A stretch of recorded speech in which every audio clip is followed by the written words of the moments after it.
Hi ಎಲ್ರಿಗೂ ನಮಸ್ಕಾರ. ಎಲ್ಲರೂ ಹೇಗಿದ್ದೀರಾ? ಎಲ್ಲರೂ ಚೆನ್ನಾಗಿದ್ದೀರಾ ಅಂತ ಅಂದ್ಕೊಂಡಿದ್ದೀನಿ. ಇದು ನೆನ್ನೆದೇ ಕಂಟಿನ್ಯೂಷನ್ ವೀಡಿಯೋ ಆಗಿರುತ್ತೆ. ಏನಪ್ಪ ಅಂದರೆ ನೆನ್ನೆ ಹಾಸ್ಪಿಟಲ್ಗೆ ಹೋಗಿದ್ದೀವಿ ಅಂತ ಹೇಳಿದ್ನಲ್ಲ, ಅದು ನನ್ನ ಹಸ್ಬೆಂಡ್ಗೋಸ್ಕರ ಹಾಸ್ಪಿಟಲ್ಗೆ ಹೋಗಿದ್ದು. ಅವ್ರಿಗೆ 1 ವೀಕಿಂದ ಮೈ ಹುಷಾರಿರಲಿಲ್ಲ. ಹಾಗಾಗಿ ಅಲ್ಲೇ ಕ್ಲಿನಿಕಲ್ಲಿ ತೋರಿಸಿದ್ವಿ. ಅವ್ರು ಹೇಳಿದ್ರು ಯೂರಿನ್ ಟೆಸ್ಟು ಮತ್ತು ಬ್ಲಡ್ ಟೆಸ್ಟ್ ಮಾಡಿಸೋಣ ಅಂತೇಳಿ ಮಾಡಿಸಿದ್ರು. ಯೂರಿನಲ್ಲಿ ಇನ್ಫೆಕ್ಷನ್ ಇದೆ ಅಂತ ಹೇಳಿದ್ದಕ್ಕೆ ಒಂದು ಸ್ಕ್ಯಾನಿಂಗ್ ಕೂಡ ಮಾಡಿಸ್ಬಿಡೋಣ ಅಂತ ಹೇಳಿದ್ರು. ನನಗೆ ತುಂಬಾ ಭಯ ಆಗಿತ್ತು. ಕಿಡ್ನಿ ಸ್ಟೋನ್ ಇರ್ಬೋದು ಕೂಡ ಅಂತ ಹೇಳಿದರು.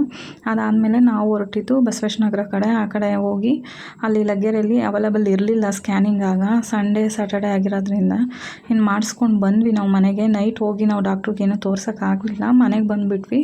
ಸಂಡೇ ಹೋಗಿ ತೋರಿಸೋಣ ಅಂತ ಹೇಳಿ. ಸಂಡೇ ವಿಡಿಯೋ ಕಂಟಿನ್ಯೂ ಮಾಡ್ತಾಯಿದ್ದೀನಿ. ನಮ್ಮ ಮನೇಲಿ ಸ್ವಲ್ಪ ವಾಶ್ರೂಮಲ್ಲಿ ನಲ್ಲಿ ಕೆಟ್ಟಿತ್ತು, ಅದನ್ನು ರಿಪೇರಿ ಮಾಡ್ತಾಯಿದ್ರು. ಇನ್ನು ಸಣ್ಣ ಪುಟ್ಟ ಕೆಲಸ ಎಲ್ಲ ನನ್ನ ಹಸ್ಬೆಂಡೇ ಮಾಡ್ತಾರೆ. ಅವ್ರು ಹೊರಗಡೆ ಮಾಡ್ತಿರಲಿ ಅಂತೇಳಿ ನಾನು ಬಂದು ಮನೆಯೆಲ್ಲ ಗುಡಿಸಿ ಒರೆಸಿ ಮನೆಯೆಲ್ಲ ಕ್ಲೀನ್ ಮಾಡಿದೆ. ಮತ್ತು ತಿಂಡಿ ಕೂಡ ಮಾಡಿರಲಿಲ್ಲ. ಹೊರಗಡೆನೇ ಹೋಗಿ ಹೋಟೆಲಲ್ಲೇ ತಂದಿದ್ರು ಕಾಲು ಸೊಪ್ಪು ಮತ್ತು ಇಡ್ಲಿ. ಒಂದು ಸ್ವಲ್ಪ ವೀಕ್ ಆಗಿದ್ದಾರೆ ನಮ್ಮ ಮನೆಯವರು ಅಂತ ಹೇಳ್ಬಿಟ್ಟು ಅದನ್ನು ತಂದು 3 ಜನನೂ ಕೂತ್ಕೊಂಡು ತಿಂಡಿ ತಿಂದ್ವಿ.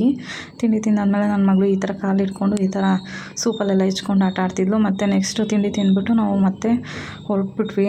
ಹಾಸ್ಪಿಟಲ್ಗೆ ಹೋಗೋಣ, ಮೊದಲು ಏನಾಗಿದೆ ರಿಪೋರ್ಟಲ್ಲಿ ಏನು ಬಂದಿದೆ ಅಂತ ನೋಡೋಣ ಅಂತ ಹೇಳಿ ಹೊರಟ್ವಿ. ಡಾಕ್ಟ್ರು ಸಿಗ್ತೀವಿ ಬನ್ನಿ ಅಂತ ಹೇಳಿದರು. ಇವತ್ತು ಮಧ್ಯಾಹ್ನ 1:30ವರೆಗೂ ಅಷ್ಟೇ ಇರೋದು, ಬೇಗ ಬನ್ನಿ ಅಂತ ಹೇಳಿದರು. ನಾವು ಹೊರಟಾಗಲೇ 11 ಗಂಟೆ ಆಗಿತ್ತು. ಹೊರಟೋದ್ಮೇಲೆ ಅಲ್ಲಿ ಯಾರೂ ಪೇಷಂಟ್ ಕೂಡ ಇರಲಿಲ್ಲ ಸದ್ಯ. ನಮ್ಮ ಮನೆಯವರಿದ್ದರು. ಅವರು ಚೆಕಪ್ ಎಲ್ಲ ಮಾಡಿ ಅದು ರಿಪೋರ್ಟ್ಗಳನ್ನೆಲ್ಲ ನೋಡಿ ಏನೂ ಇಲ್ಲ, ಇನ್ಫೆಕ್ಷನ್ ಆಗಿದೆ ಅಷ್ಟೇ, ಕಿಡ್ನಿ ಸ್ಟೋನ್ ಏನಿಲ್ಲ ಅಂತ ಹೇಳಿದರು. ನನಗೆ ಆಗ ಧೈರ್ಯ ಬಂತು. ಸ್ವಲ್ಪ ತುಂಬ ಭಯಪಟ್ಟಿದ್ದೆ ಕಿಡ್ನಿ ಸ್ಟೋನ್ ಇರುತ್ತೆ ಅಂತೇಳಿ. ಏನೂ ಆಗಿಲ್ಲ. ಹಂಗೆ ನೀರು ಕುಡೀರಿ ಚೆನ್ನಾಗಿ ಅಂತೆಲ್ಲ ಹೇಳಿ ನಾವು ಮನೆಗೆ ಬಂದ್ವಿ. ಮನೆಗೆ ಬಂದಾದಮೇಲೆ ನಾನು ಸ್ವಲ್ಪ ಹೊತ್ತು ಕೂತಿದ್ದು ಅವ್ರಿಗೆ ಲೆಮನ್ ಜ್ಯೂಸ್ ಮಾಡಿಕೊಟ್ಟೆ. ಡಾಕ್ಟ್ರು ಹೇಳಿದರು ಲೆಮನ್ ಜ್ಯೂಸು, ಆರೆಂಜ್ ಜ್ಯೂಸು ಇದೆಲ್ಲ ಜಾಸ್ತಿ ಕೊಡಿ, ಸ್ವಲ್ಪ ಏನೂ ಆಗೋಲ್ಲ, ವಾಟರ್ನ ಜಾಸ್ತಿ ತೊಗೊಂಡ್ರೆ ಬೇಗ ಹುಷಾರಾಗ್ತಾರೆ ಅಂತ ಹೇಳಿದರು. ಒಂದು 5 ಡೇಸ್ ಬಂದು ಹಾಸ್ಪಿಟಲಲ್ಲಿ ಇಂಜೆಕ್ಷನ್ ಮಾಡಿಸ್ಕೊಳ್ಳಿ ಅಂತ ಹೇಳಿದರು. ಅವ್ರಿಗೆ ಈಗ ಕುಡಿಯೋಕ್ಕೆ ನಾನು ಲೆಮನ್ ಜ್ಯೂಸ್ ಕೊಟ್ಟು ಮತ್ತು ನಾವು ಹೊರಗಡೆ ಹೋಗಬೇಕಿತ್ತು ನನ್ನ ತಂಗಿ ಮನೆ ಹತ್ರ. ಅಲ್ಲಿ ನನಗೆ ಸ್ವಲ್ಪ ಕೆಲಸ ಇತ್ತು, ಬಟ್ಟೆಗಳೆಲ್ಲ ತೊಗೊಳೋದಿತ್ತು ಚಿನಿಗೆ. ಈಗ ವಿಡಿಯೋ ಹಾಕಿದ್ದೀನಿ ನೋಡಿ. ಆಮೇಲೆ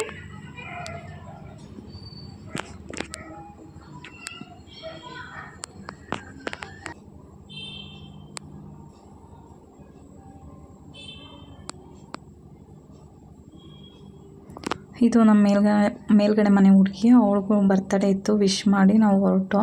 ಮಧ್ಯ ಏನಾಯ್ತು ಅಂತಂದರೆ ಮತ್ತೆ ನಮ್ಮ ಆಟೋದು ಗ್ಯಾಸ್ ಖಾಲಿ ಆಯಿತು. ಆವಾಗ ಮತ್ತು ನಮ್ಮ ಹುಡುಗರಿಗೆ ಫೋನ್ ಮಾಡಿ ಬರೋಕ್ಕೆ ಹೇಳಿ ನಮ್ಮ ಮನೆಯವರೇ ಥ್ರೋ ಮಾಡ್ತಿದ್ದಾರೆ ನಮ್ಮ ಆಟೋನ. ಅಲ್ಲೋಗಿ ನೋಡಿದ್ರೆ ಸೆಕೆಂಡ್ ಸ್ಟೇಜ್ ಕಡೆ ಹೋಗೋ ರೋಡೇ ಬ್ಲಾಕ್ ಆಗಿಬಿಟ್ಟಿತ್ತು. ಯಾಕೆಂದರೆ ಅಲ್ಲೇನೋ ಬೆಸ್ಕಾಮ್ದು ಕೆಲಸ ನಡೀತಿತ್ತು, ಮೋಸ್ಟ್ಲಿ ಕಂಬ ಹಾಕೋದು ಆ ಥರ ಏನೋ ಕೆಲಸ ನಡೀತಿತ್ತು ಅನಿಸುತ್ತೆ. ಅವರು ನಮ್ಮ ಮನೆಯವರು ಮತ್ತು ನನ್ನ ತಮ್ಮದಿರು ಹೋಗಿ ವಿಚಾರಿಸ್ತಾಯಿದ್ರು, ಇಲ್ಲಿಂದ ಹೋಗ್ಬೋದಾ, ನಾವು ಥ್ರೋ ಮಾಡಬೇಕು, ಬೇರೆ ಕಡೆ ಹೋಗೋಕ್ಕಾಗಲ್ಲ ಅಂತ ಹೇಳಿ. ಅವರು ಇಲ್ಲ ಅಂತಲೂ ಹೇಳಂಗಿದ್ರು. ಆಮೇಲೆ ಇಲ್ಲ ಸರ್ ನಾವು ಈ ಕಡೆಯಿಂದನೇ ಹೋಗಬೇಕು ಅಂತ ರಿಕ್ವೆಸ್ಟ್ ಮಾಡಿಕೊಂಡ್ರು. ಆಗ ಅವರು ಸರಿ ಆಯಿತು ಅಂತ ಹೇಳಿ ಬಿಟ್ಟರು. ಆ ಕಡೆಯಿಂದನೂ ತುಂಬ ವೆಹಿಕಲ್ಸ್ಗಳೆಲ್ಲ ಬರ್ತಿದ್ದೋ ನೋಡಿ. ನನ್ನ ತಮ್ಮ ಇಬ್ಬರೂ ತೆಳ್ತಿದ್ದಾರೆ. ಅದಾದಮೇಲೆ ನಮ್ಮ ಯಜಮಾನರು ಥ್ರೋ ಮಾಡೋಕ್ಕೆ ಆಟೋನ ಸ್ಟಾರ್ಟ್ ಮಾಡಿದ್ರು.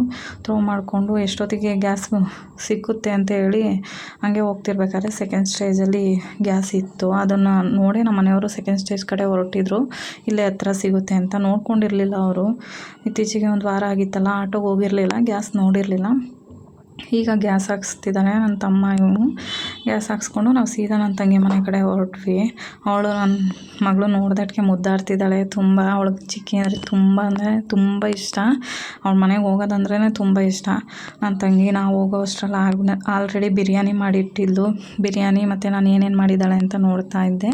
ಬಿರಿಯಾನಿ ಮಾಡಿದ್ಲು, ಅದ್ರ ಜೊತೆಗೆ ಒಂದು ಸ್ವಲ್ಪ ಚಾಪ್ಸ್ ಥರ ಮಾಡಿದ್ಲು. ಚಾಪ್ಸ್ ಅಂದರೆ ಗ್ರೇವಿ ಥರ ಅಂತ ಹೇಳ್ಬೋದು ಬಿರಿಯಾನಿಗೆ. ಚೆನ್ನಾಗಿ ಮಾಡಿದ್ಲು. ನನಗಂತೂ ತುಂಬ ಇಷ್ಟ ಆಯಿತು. ನಮ್ಮ ಹಸ್ಬೆಂಡ್ಗೂ ತುಂಬ ಇಷ್ಟ ಆಯಿತು. ತಿಂದರು. ಮೈಲ್ಡಾಗಿತ್ತು. ಮಾಮೂಲಿ ಖಾರ ಬೇಡ ಅಂತಲೇ ಸ್ವಲ್ಪ ಮೈಲ್ಡಾಗೆ ಮಾಡಿದ್ಲು. ಆ ಗ್ಯಾಪಲ್ಲಿ ನನ್ನ ಮಗಳು ಇಲ್ಲಿ ಮಿರರ್ ಹತ್ರ ಬಂದು ಡ್ರೆಸ್ಸಿಂಗ್ ಟೇಬಲ್ ಹತ್ರ ಈ ಥರ ಕೋತಿ ಯಾವಾದ್ರೆ ಮಾಡ್ತಾಯಿದ್ಲು, ಅದನ್ನು ಸ್ವಲ್ಪ ಕ್ಯಾಪ್ಚರ್ ಮಾಡಿದೆ. ಇನ್ನು ನನ್ನ ಹಸ್ಬೆಂಡ್ನ ನನ್ನ ತಂಗಿ ಮಾಮ ಅಂತಲೇ ಕರೆಯೋದು. ಅವ್ರ ಮಾಮಂಗೆ ಕೈ ನೀರೆಲ್ಲ ಕೊಡ್ತಿದ್ಲು. ಅದಕ್ಕೆ ನನಗೂ ಕೊಡು ಚಿಕ್ಕಿ ಅಂತೇಳಿ ನನ್ನ ಮಗಳು ಇಸ್ಕೊಂಡ್ಲು. ನೆಕ್ಸ್ಟು ನಾವು ಊಟ ಎಲ್ಲ ಮಾಡ್ಕೊಂಡ್ವಿ.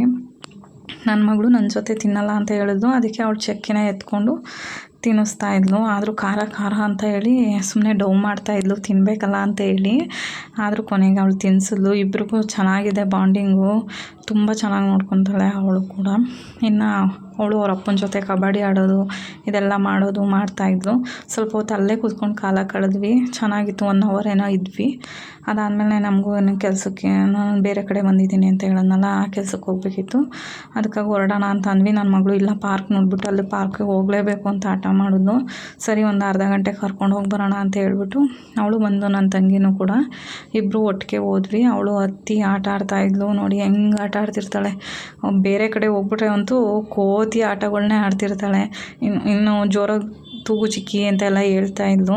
ನಾನು ಸುಮ್ಮನೆ ಅಲ್ಲಿ ಪಾರ್ಕಲ್ಲಿ ಗ್ರೀನಾಗಿತ್ತಲ್ಲ, ಮತ್ತು ಹನಿ ಬಿದ್ದು ಕೂಡ ಹೋಗಿತ್ತು ಇವಾಗ. ಅದಕ್ಕೆ ನಾನು ವೀಡಿಯೋ ಮಾಡ್ತಾಯಿದ್ದೀನಿ ಹಂಗೇ. ತುಂಬ ಚೆನ್ನಾಗಿತ್ತು ವಾತಾವರಣ ಅಂತ. ನನ್ನ ಮಗಳನ್ನ ಬಾ ಟೈಮ್ ಆಯಿತು ಅಂತ ಕರೀತಾ ಇದ್ದೀನಿ ನಾನು. ಅವಳು ಕೇಳಿಸ್ಕೊಳ್ದಂಗೆ ಹಂಗೆ ಕೂತಿದ್ಲು. ಮತ್ತು ಒಂದು ಹೂವು ಹಿಡ್ಕೊಂಬಂದು ಅದನ್ನು ಅವಳಿಗೆ ಚಿಕ್ಕಿಗೆ ಕೊಟ್ಟು ಐ ಲವ್ ಯು ಅಂತ ಹೇಳ್ತಿದ್ಲು. ಅದಾದಮೇಲೆ ನಾವು ಇಲ್ಲಿ ಸಕ್ಸಸ್ ಬಜಾರ್ ಅಂತ ಇತ್ತು. ಮಕ್ಳುಗಳಿಗೆ ಒಳ್ಳೆ ಬಟ್ಟೆಗಳೆಲ್ಲ ಸಿಗುತ್ತೆ, ಚೆನ್ನಾಗಿದೆ ಕಲೆಕ್ಷನ್ಗಳ್ನೆಲ್ಲ. ಸ್ಯಾರಿಗಳು ಒಳ್ಳೆ ಬಜೆಟ್ರಿ ಎಲ್ಲ ಥರದ ಬಟ್ಟೆಗಳು ಕೂಡ ಸಿಗುತ್ತೆ. ಅದಕ್ಕೆ ನೋಡ್ಕೊಂಡು ಹೋಗೋಣ ಅಂತ ಹೇಳಿ ಬಂದಿದ್ವಿ. ಇಲ್ಲಿ ನನ್ನ ಮಗಳಿಗೆ ಲಿಫ್ಟಲ್ಲಿ ಹೋಗೋಕ್ಕೆ ತುಂಬ ಆಸೆ ಆಯ್ತಿತ್ತು. ಅಮ್ಮ ನಾನೇ ಹೋಗ್ತೀನಿ, ನಾನೇ ಅದುಮ್ತೀನಿ ಅಂತೆಲ್ಲ ಹೇಳ್ತಿದ್ಲು. ನನಗೆ ಸ್ವಲ್ಪ ಭಯ ಇದೆಲ್ಲ, ಸಿಕ್ಕಾಕ್ಕೊಬಿಡ್ತಾರೆ ಹಂಗೆ ಹಿಂಗೆ ಅಂತೆಲ್ಲ ವೀಡಿಯೋ ಬರ್ತಿರುತ್ತಲ್ಲ ಇನ್ಸ್ಟಾಗ್ರಾಮಲ್ಲಿ. ಅದಕ್ಕೆ ಬೇಡ ಅಂತ ನಿಧಾನಕ್ಕೆ ಹೇಳ್ತಿದ್ದೆ. ಸರಿ ಆಯಿತು ಅಂತ ಹೇಳ್ಬಿಟ್ಟು ಅವಳು ಓದ್ತೀನಿ ಅಂತಿಲ್ಲ, ನಾನು 2nd ಫ್ಲೋರ್ಗೆ ಹೋಗಬೇಕು, ಅದಕ್ಕೆ ನಾನು 2nd ಓದ್ತೀನಿ ಸುಮ್ಮನೆ ಅದು ಅಂತೇಳಿ ಆಗ ನಾವು ಹೊರಟ್ವಿ. ಅಲ್ಲಿಂದ ಅಷ್ಟೇ ಶಾಪಿಂಗ್ ಮಾಡ್ಕೊಂಡು ಮನೆಗೆ ಬಂದ್ವಿ. ಇನ್ನು ಮೇಲ್ಗಡೆ ಹುಡುಗಿ ಜಾನು ಅಂತ ಇದ್ಲಲ್ಲ, ಅವ್ರದ್ದು ಇವತ್ತು ಬರ್ತಡೇ. ನನ್ನ ಮಗಳು ವಿಶ್ ಕೂಡ ಮಾಡಿದ್ಲು, ನೀವು ನೋಡಿರ್ತೀರ. ಇವರಿಬ್ಬರು ಅಕ್ಕ ತಂಗಿರು ಸಿಂಪಲ್ಲಾಗಿ ಮಾಡಿದರು ಬರ್ತಡೇನ, ಚೆನ್ನಾಗಿತ್ತು. ನನ್ನ ಮಗಳು ಹೋಗಿ ವಿಶ್ ಮಾಡಿದ್ಲು, ಹ್ಯಾಪಿ ಬರ್ತಡೇ ಜಾನು, ಒಂದು ಸೆಕೆಂಡ್ 100 ಕಾಲ ಚೆನ್ನಾಗಿ ಬಾಳು. ಇನ್ನಿಷ್ಟೇ ಇವತ್ತಿನ ವ್ಲಾಗ್ ಆಗಿರುತ್ತೆ. ನೆಕ್ಸ್ಟು ನಾನು ಏನೇನು ಬಟ್ಟೆ ತಂದೆ ಅನ್ನೋದನ್ನ ನೆಕ್ಸ್ಟ್ ವೀಡಿಯೋದಲ್ಲಿ ಹೇಳ್ತೀನಿ. ಪ್ಲೀಸ್ ನನಗೆ ಸಪೋರ್ಟ್ ಮಾಡಿ. Thank you.